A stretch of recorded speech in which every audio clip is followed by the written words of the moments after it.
Ngayon ho, mga bossing, puntahan muna natin, no? Si Jason sa muna. Naku ha. O eto, madami matutuwa ng mga DDS ha. Bakit to mga kababayan? Kasi si Jason sa ay makakalaya na po mga boss chief amo sir. Ang korte, hinayaan, inalaw na po na si Jason sa aka Boss Ngalbu. No? Si aka Boss Ngalbu na makapagpiansa po doon sa kanyang kaso na cyber libel case ho, mga kababayan. Sabi ni Remy Rivera, baliktad kasi ang pag-iisip ni Bongo. Tingin ko, pero tingin ko sinadya ho nila yun eh. No? Kung itutugma mo doon sa kumakalat na balita na kaya nila ginagawa yan, tukhang na yan, para maprotektahan yung kanilang sariling negosyo, para yung mga kalaban nila sa negosyo, timbwang, no? At sila ang mamayagpag. Ganun no yun. Yariin niya, baka maituro pa tayo niyan. Yari tayo. O, di ba? Baka sabi, ang pinaka-leader din namin nito, galing din Davao. O, yari. Ito po yung balita naman kay Jason Sa. Manila, Philippines, lilipad na pabalik ng Davao si Sonsa. Taga Davao pala ito, kaya pala porsigido na ipagtanggol ang dating Pangulong Duterte, no?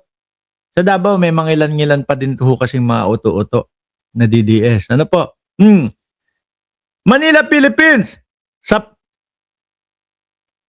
Napahinto ako, nakita ko lang ho yung itsura ni Jason sa.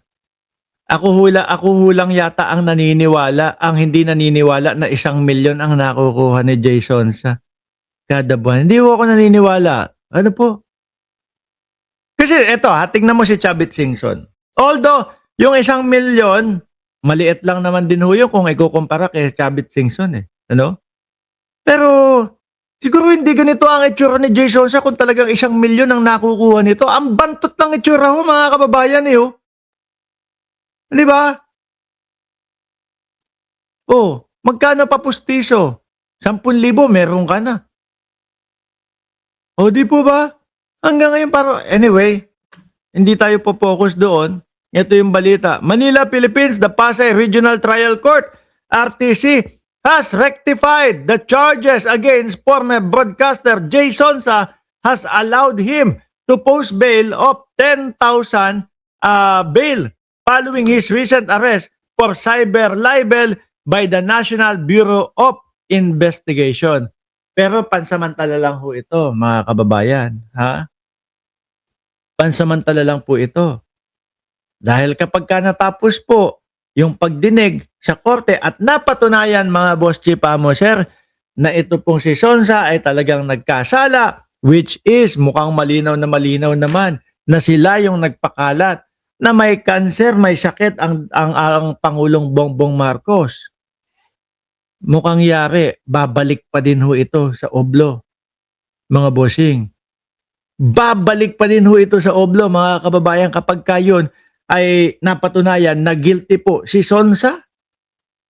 Ang hindi ko maintindihan sa kanila. Ako, edad ko 41. Ano po?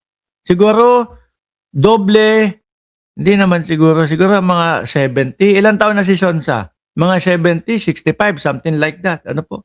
Pero sa edad na 41, mga kababayan, alam ko kung ano yung tama at maling pagbablog po. Ang tamang pagbablog, para ho sa akin, no, bilang nagkukomento doon sa mga naririnig nating balita at ibinabalita po, no? Ang gagawin namin, kukuha kami sa mga mainstream media. At pagkatapos, re-reaction na namin kung ano yung pananaw namin. At tapos, ganun din naman, no? Makikipag-usap kami dyan sa comment section sa inyo, tatalakayin, mga kababayan. Ganun. Siguradong alam mo na totoo yung balita. Sila hindi. Iba. Akala mo ho, mga humihit-hit nung mga sinunog na interior, itong mga DDS na ito, mga kababayan. Akala mo sumisinghot ng mga ipinagbabawal na interior. Susunugin yung interior tapos sisinghutin. Kaya yung mga tama sa ulo, kung ano-ano po yung mga pinagsasasabi. Kesyo na preserve na daw po si Pangulong Bongbong Marcos. Kesyo nasa ICU daw po, kesyo nasa St. Luke's daw po nagpapagaling si Pangulong Bongbong Marcos. Lahat puro mga fake news. Puro yung mga imahinasyon nila, mga kababayan. No, sabi ni Aline Crisanta Balot, kailangan nating isingit ito, no? Dahil happy birthday kay Tito Abun Cesar Hernandez ng Bembang, Nueva Ecija. Ay, sorry, Bambang, Nueva Ecija pala. Bambang, Nueva Ecija.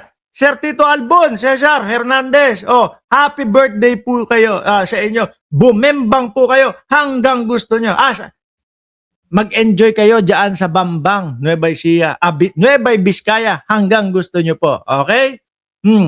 Ngayon, dito kay Lasonsa, umabot na po ng ganyang kaedad. Damatans na.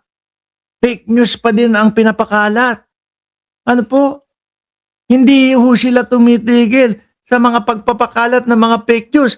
Ngayon, ang iniisip natin, bakit? Ito ba ay dahil lang diehard na panatiko ng mga Duterte? Or hindi kaya dahil taga Davao? No? Or hindi kaya nakakatanggap ng pangmeryenda? No? Kaya, dahil po wala silang makitang magandang na ibabalita po sa mga mainstream media, paano ba naman makakakita ng magandang balita galing sa mainstream media? Wala pong ibang ginawa itong mga ito, kundi manira, magmautog-mautog. Yun nga ang mga impeachment nila, yun nga pong mga confidential funds, mga ibang mga ukol sa vice-presidenteng mga tanong, hindi sinasagot. Kaya, hindi natin sila masisisi. Wala tayong magandang maibalita no? Ultimo, yung mga dahilan dapat or mga panglaban na sagot ng mga vice-presidente, yun sana yung iaano natin, ibabato natin. Kaso wala Wala tayong marinig sa kanila. Kaya magpe-fake news na lang po para bumango yung mga iniidolo nila. At mabahira naman po ng mali yung mga kalaban nila, tinuturing nilang kalaban. Kagaya na lang ho ito mga boss chief sir ha. Kiko Barsaga.